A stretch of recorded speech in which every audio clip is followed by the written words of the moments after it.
Assalamualaikum warahmatullahi wabarakatuh. Alhamdulillah, salatu wassalamu ala rasulillah wa ala alihi wa ashabihi ila yaumil qiyamah, amma ba'd. Pemirsa RCTV yang budiman dimanapun Anda berada, berjumpa lagi bersama kami dalam program spesial bulan penuh berkah Ramadan Menyapa. Pemirsa yang budiman dimanapun Anda berada, puasa mempunyai sejarah yang teramat panjang. Terbukti Allah mengisyaratkan dalam Al-Quran surah Al-Baqarah 183, Kutiba alaikumusiyam kama kutiba alal ladzina min qablikum, bahwa puasa diwajibkan kepada kamu semua sebagaimana telah diwajibkan terhadap umat-umat sebelum kamu. Ternyata ini menjelaskan kepada kita bahwa puasa telah disyariatkan bahkan sebelum Rasulullah Muhammad SAW menerapkan syariat puasa kepada kita semua. Di samping saya sudah ada yang terhormat Bapak Dr. Kiai Haji Didin Nur Rasyidin. Beliau merupakan salah satu dosen di Pascasarjana IAIN Syekh Nurjati Cirebon, dan beliau juga merupakan direktur pondok pesantren Kuliatul Muallimin Al-Mutawalli Kuningan. Assalamualaikum Kiai. Selamat datang di program Ramadan Menyapa. Selamat datang kembali. Baik, seperti yang sudah tadi kita bahas sedikit, bahwa ternyata puasa ini mempunyai sejarah yang teramat panjang. Jadi bukan hanya disyariatkan kepada kita, bahkan umat-umat sebelum kita, umat-umat sebelum umat Nabi Muhammad SAW, puasa sudah disyariatkan. Baik, untuk lebih memperdalam dan kita mengeksplorasi tentang puasa dalam lintasan sejarah agama, dipersilakan kepada Pak Kiai untuk mengeksplornya. Silakan. Baik, terima kasih. Bismillahirrahmanirrahim. Assalamualaikum warahmatullahi wabarakatuh. Waalaikumsalam. Saya sertifikat. Alhamdulillah pada kesempatan kali ini Subhanahu wa ta'ala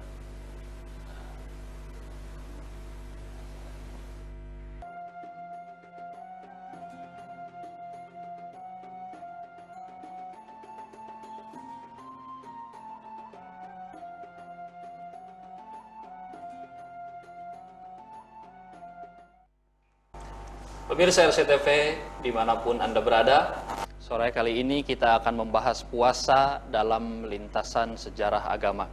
Kepada narasumber yang sudah ada di tengah-tengah kita, Bapak Dr. Kiai Haji Didin Nur Rasyidin, disilahkan untuk lebih mengeksplor tentang bagaimana puasa dalam lintasan sejarah agama. Silakan Kiai. Baik, terima kasih Kang Debi atas waktunya. Bismillahirrahmanirrahim. Assalamualaikum warahmatullahi wabarakatuh. Waalaikumsalam. Alhamdulillahilladzi kataba alaina siyam fi syahri Ramadan. Asyhadu an la ilaha illallah wahdahu la syarikalah wa asyhadu anna Muhammadan abduhu wa rasuluh. Allahumma shalli ala sayyidina Muhammad wa ala alihi wa sahbihi ajmain, amma ba'd. Pemirsa RCTV yang budiman dimanapun berada, alhamdulillah pada sore ini kita ditakdirkan oleh Allah Subhanahu wa ta'ala untuk bisa berada di ruangan ini guna menyapa para hadirin dan para pemirsa sekalian. Salah satu topik yang akan kita ulas kali ini adalah puasa dalam lintasan sejarah agama-agama. Sebagaimana tadi disampaikan oleh Kang Debi, di mana beliau mengutip ayat 183 surat Al-Baqarah yang berbunyi, A'udzubillahi minasyaitonirrajim, Bismillahirrahmanirrahim, Ya ayyuhalladzina amanu kutiba alaikumusiyam kama kutiba alal ladzina min qablikum la'allakum tattaqun. Ayat tersebut sudah jelas dinyatakan di situ bahwa kewajiban puasa kepada kita semua umat Islam bukanlah kewajiban puasa yang baru sama sekali, tapi kewajiban puasa yang sudah berlangsung mungkin berabad-abad sebelum umat Islam atau Nabi Muhammad SAW diperintahkan oleh Allah untuk mewajibkan kepada kaum muslim. Sebagaimana tadi dinyatakan juga, kama kutiba 'alal ladzina min qablikum, sebagaimana telah diwajibkan kepada orang-orang sebelum kalian. Di dalam tafsir Maraghi, misalnya Ahmad Mustafa Al-Maraghi menyatakan bahwa puasa ini sudah ada bahkan sejak zaman Mesir kuno, kalau kita bisa bicara tentang peradaban. Di mana di Mesir kuno ada perayaan Isis yang diawali dengan puasa. Begitu juga di Hindu yang oleh Ahmad Mustafa sebagai Al-Wathaniyun, yaitu para penyembah berhala pun ada tradisi puasa. Bahkan di Hindu ada tradisi puasa khusus wanita, yaitu dengan hari raya Gauri dan Laksmi. Nah, kemudian di agama Yahudi juga ada namanya Yaumul Kufur atau Yaumul Kifur, yaitu hari pertaubatan, di mana orang-orang Yahudi diharuskan berpuasa mulai tanggal 9 malam, ya, di bulan ke-7, tanggal 9 malam 7 sampai kemudian malam 10 ketika 3 bintang. Jadi hampir 24 jam mereka berpuasa sebagai bentuk pertobatan. Kemudian juga kita mengenal bahwa para nabi juga memiliki tradisi puasa yang berbeda-beda antara satu dengan yang lainnya. Misalnya Nabi Adam itu diriwayatkan katanya berpuasa ketika melakukan kesalahan karena memakan buah khuldi, maka sebagai bentuk pertobatan beliau berpuasa sebelum diturunkan ke muka bumi. Kemudian ketika di muka bumi beliau juga katanya berpuasa, paling tidak yang sangat populer adalah 3 hari setiap bulan menurut Ibnu Katsir, ya, 13, 14 dan 15. Bahkan ada yang menyatakan bahwa beliau berpuasa 40 hari 40 malam. Begitu juga Nabi Nuh berpuasa pada saat beliau berada di atas perahu yang membawa kaum mukmin menghindari dari bencana banjir bandang. Kemudian Nabi Ibrahim juga berpuasa sebelum beliau dibakar dan dilindungi oleh Allah Subhanahu wa taala. Begitu juga dengan nabi-nabi yang lain. Dan mungkin yang diantara yang paling populer sama kita adalah puasa Daud, ya.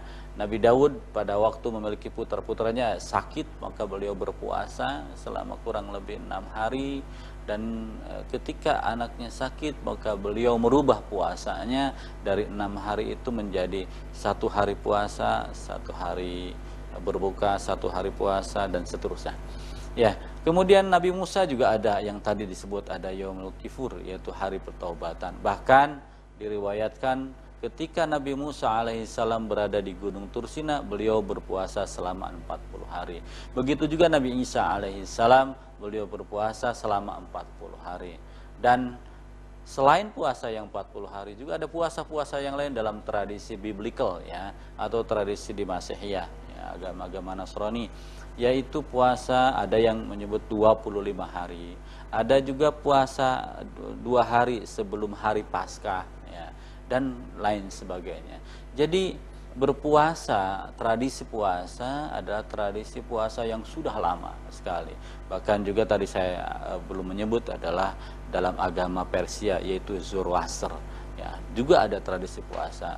Hanya pertanyaannya adalah apa yang melatar belakangi puasa pada masa-masa sebelumnya. Kalau tadi misalnya Nabi Adam alaihissalam melakukan puasa sebagai bentuk pertobatan, maka puasa Adam dipandang sebagai bagian dari upaya dari pertobatan. Begitu juga hari Yaumul Kifur atau hari pertobatan, yang itu bagian dari ajaran Nabi Musa, itu juga bagian dari tobat. Dan dalam tradisi-tradisi agama kuno misalnya bahwa puasa itu diselenggarakan untuk satu, misalnya untuk pertobatan, menyesali atas apa kesalahan yang pernah terjadi. Yang kedua adalah menolak bala. Artinya mereka berpuasa dengan harapan tidak ada bencana. Misalnya orang-orang Yahudi merayakan puasa sebagai bentuk terbebas dari perbudakan yang pernah mereka timpa.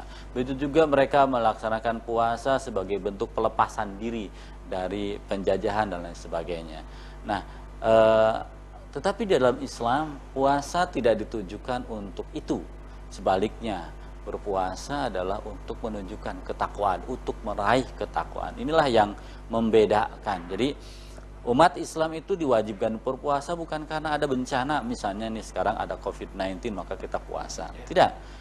puasa adalah bagian dari upaya kita melatih diri untuk bisa menjadi manusia muttaqin sebagaimana dijanjikan oleh Allah Subhanahu wa taala, la'allakum tattaqun. Mungkin itu sekilas Kang Debi penjelasan tentang puasa dalam lintasan sejarah. Baik, terima kasih, luar biasa.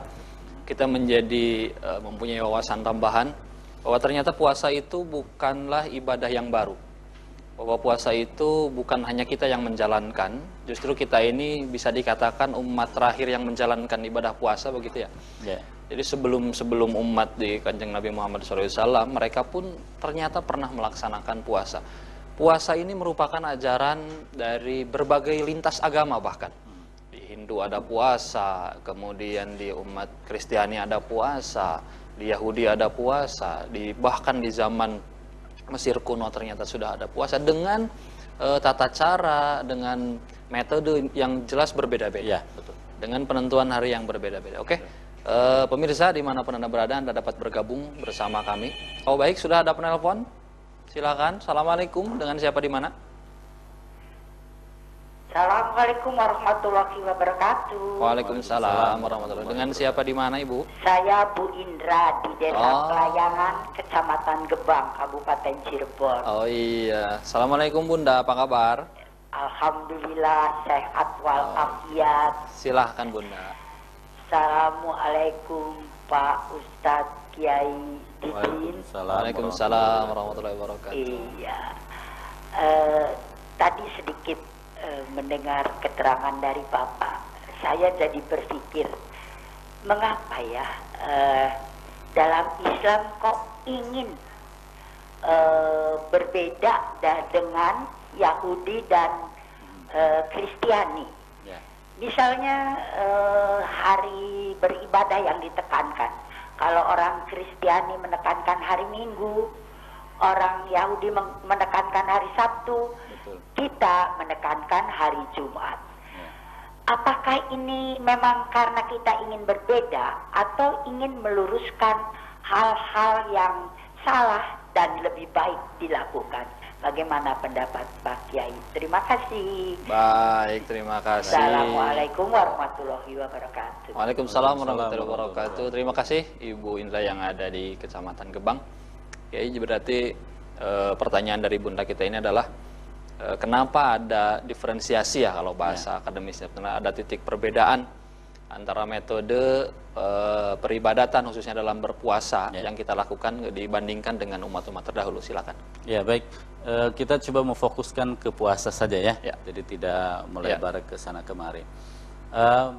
Paling tidak begini bahwa mungkin ini saya mengutip beberapa pendapat termasuk dari Syah Waliullah. Kemudian ada Maulana Abdul Razak dan lain sebagainya, di mana mereka membahas mengapa Islam kok mengajarkan puasa yang berbeda tata caranya dengan agama-agama sebelumnya.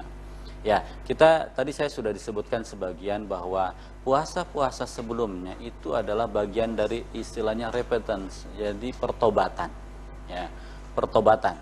Jadi kalau pertobatan maka mereka cenderung melakukan hal-hal yang kadang-kadang tidak sesuai, misalnya ya contoh misalnya puasa Yom Kippur ya, itu kan puasa yang dilaksanakan selama 24 jam, artinya puasa yang dilaksanakan pada tanggal 9 malam setelah terbenamnya matahari, dan kemudian berlanjut sampai nanti terbitnya 3 bintang pada malam ke-11 berarti. Ya, jadi ada 24 jam lebih mereka berpuasa. Tetapi di sisi yang lain juga ada puasa yang dilaksanakan hanya menghindar dari daging saja. Artinya kalau saya puasa misalnya di beberapa tradisi agama di Persia ataupun di Yunani, itu hanya menghindar dari tidak makan daging saja, ya, atau tidak makan hal-hal yang berasal dari hewan. Ya. Nah, ini ada dua blok yang berbeda. Di satu sisi yang over, berpuasa melebihi, dan akibatnya tradisi keagamaan yang over itu justru banyak ditinggalkan oleh umat karena memang terlalu berat. Ya.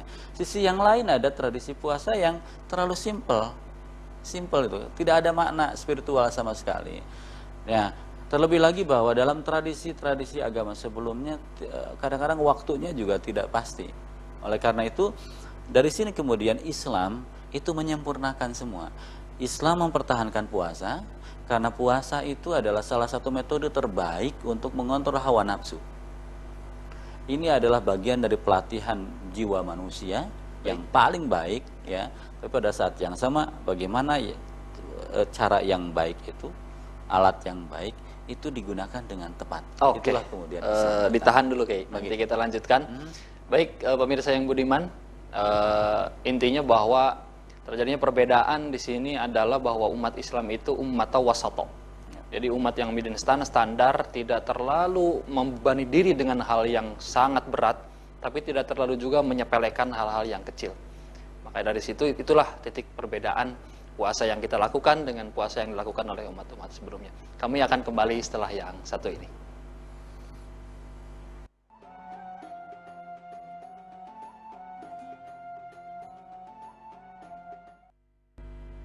Pemirsa RCTV yang budiman dimanapun Anda berada, kembali lagi bersama kami di program Bulan Penuh Berkah Ramadan Menyapa.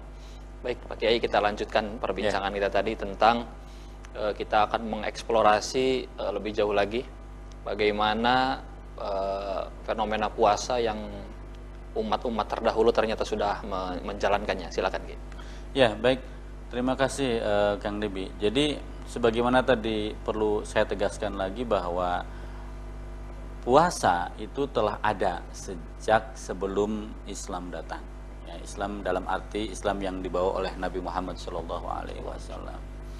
Hanya yang kemudian berbeda adalah tata caranya, kemudian alasannya dan juga tujuannya. Nah, misalnya dari sisi tujuan, ada puasa sebagai bagian dari pertobatan. Ada puasa karena menolak bala. Ada juga puasa berupa hanya perayaan-perayaan menyambut suatu peristiwa besar yang akan terjadi. Ya. Nah, sementara dari sisi tata cara misalnya ada yang puasa semalam penuh, ya, bahkan ada 40 hari 40 malam. Bisa terbayang kan? Ya. 40 hari 40 malam, kalau dihitung satu hari 24 jam kali 40 hari itu sudah berapa ratus jam. Ya. Tidak makan, tidak minum, ya, bahkan tidak melakukan hal yang dilarang kan gitu. Jadi di sisi yang lain ada puasa juga yang hanya menghindari dari makanan tertentu, misalnya dari biasanya makanan-makanan hewani, ya, tidak makan daging, tidak makan ikan, tidak makan hal yang terkait dengan hewan. Maka dua sisi yang jauh berbeda, ya, bertolak belakang. Di satu sisi sangat memberatkan, di sisi itu memudah-mudahkan. Seakan-akan tidak makna selain hanya gurauan saja, menghindari dari sesuatu yang memang tidak disukai. Kalau kita kan, saya lagi puasa Pak, puasa tidak merokok, nah itu puasa itu. Yeah. Tapi apa maknanya bagi sebuah pengalaman spiritual? Kan tidak ada misalnya. Oleh karena itu Islam datang untuk menyempurnakan puasa ini. Ya, puasa yang tadinya over dalam pelaksanaannya kemudian dibatasi hanya min tulu'il fajri ila ghurubis syamsi, dari terbitnya fajar sampai kepada terbenamnya matahari. Kemudian alasannya juga bukan untuk sebuah tolak bala ataupun misalnya menghindar dari bencana atau sebuah perayaan yang nampak mungkin tidak banyak manfaatnya dari sisi spiritual, maka dijanjikan oleh Allah bahwa puasa ini adalah la'allakum tattaqun, agar kita semua termasuk hamba-hamba yang bertakwa. Inilah mengapa Islam datang dengan kewajiban puasa yang secara manusia, kemanusiaan itu tepat, tidak menyiksa manusia, tetapi juga menunjukkan keseriusan. Kemudian dari sisi waktunya dibatasi, dari mulai tanggal 1 Ramadan sampai tanggal akhir bulan Ramadan. Jadi 1 Syawal sudah tidak boleh puasa, bahkan akhir Sya'ban tidak boleh puasa. Ini sudah tidak boleh ada tambahan, misalnya karena kuat pemuda yang gagah berani nambah setelah jadi udah Idul Fitri. Kalaupun ada puasa Syawal, ya, itu sifatnya sunnah, ya, tidak wajib. Yang wajib hanya dari tanggal 1 Ramadan sampai akhir bulan Ramadan saja. Ya. Baik, luar biasa.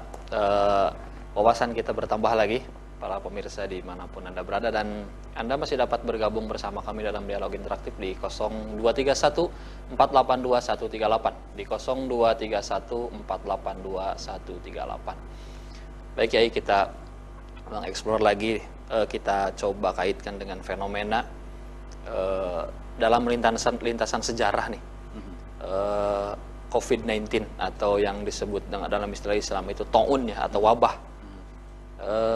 Keterpengaruhannya itu seperti apa? Artinya dalam kita melaksanakan puasa ini, apakah dengan adanya wabah ini justru kita dengan puasa imunitas kita akan lebih terbangun atau seperti apa? Dan fenomena-fenomena apa yang mungkin di zaman-zaman terdahulu sudah nampak? Silakan. Baik, ibadah puasa boleh tidak dilaksanakan. Satu, karena kita safar. Dua, sakit atau tua. Jadi kemampuan kita ini terkait dengan itu. Jadi tidak ada kaitan dengan wabah. Jadi kalau kita sehat dan meskipun kita sudah ODP atau PDP, tapi bisa dinyatakan sanggup berpuasa, maka tetap memiliki kewajiban berpuasa. Beda kalau dinyatakan sakit misalnya, sudah dalam kondisi dirawat secara intensif dan menurut rekomendasi dokter Anda tidak boleh berpuasa, maka itu ada alasan syar'i untuk tidak puasa. Nah, dalam kondisi wabah seperti ini justru sangat relevan, karena puasa ini kan intinya adalah melatih kita, spiritualitas kita dilatih, kemudian kita juga dibangun sikap solidaritas yang tinggi terhadap orang lain. Kalau biasanya pada bulan-bulan sebelum ada wabah, kita kan seringkali mari kita berpuasa, kita rasakan betapa menderitanya mereka yang tidak punya misalnya. Mari sekarang, itu kan intinya bukan masalah punya dan tidak punya, tapi membangun solidaritas. Nah, ketika misalnya dalam kondisi ta'un seperti ini, maka kita juga harus menunjukkan solidaritas kita dalam puasa ini, bahwa ada saudara-saudara kita yang terpapar, harus kita bawakan perawat, mereka sedang berjuang, maka kita harus menunjukkan solidaritas kita. Dengan cara apa? Stay at home, tinggal di rumah. Itu bagian dari upaya juga menunjukkan bahwa kita solidaritas terhadap mereka. Jadi banyak makna yang bisa kita ini. Nah, memang kita tidak pernah secara khusus mendengar bahwa apakah misalnya di masa Rasul peristiwa ta'un itu pada bulan puasa misalnya. Itu. Mungkin saya secara pribadi belum pernah dengar bahwa misalnya ada peristiwa Umar bin Khattab yang terkenal itu yang sering kali juga. Apakah peristiwanya pada bulan Ramadan? Kan tidak. Jadi kalau dikaitkan apakah ada peristiwa dalam sejarah di mana ketika terjadi wabah ta'un ketika di bulan Ramadan, terus terang saya belum membaca. Mungkin nanti ada pemirsa yang membaca, kita kan memang belum gitu. Nah, tetapi kalau dikaitkan dengan makna bahwa puasa ini adalah bagian dari tadi seperti yang disampaikan, mengapa pada umat-umat sebelum Nabi sudah ada puasa? Salah satunya adalah bahwa puasa adalah metode terbaik untuk mengontrol nafsu, dan mengunggulkan qalb, rasa dan juga pikiran.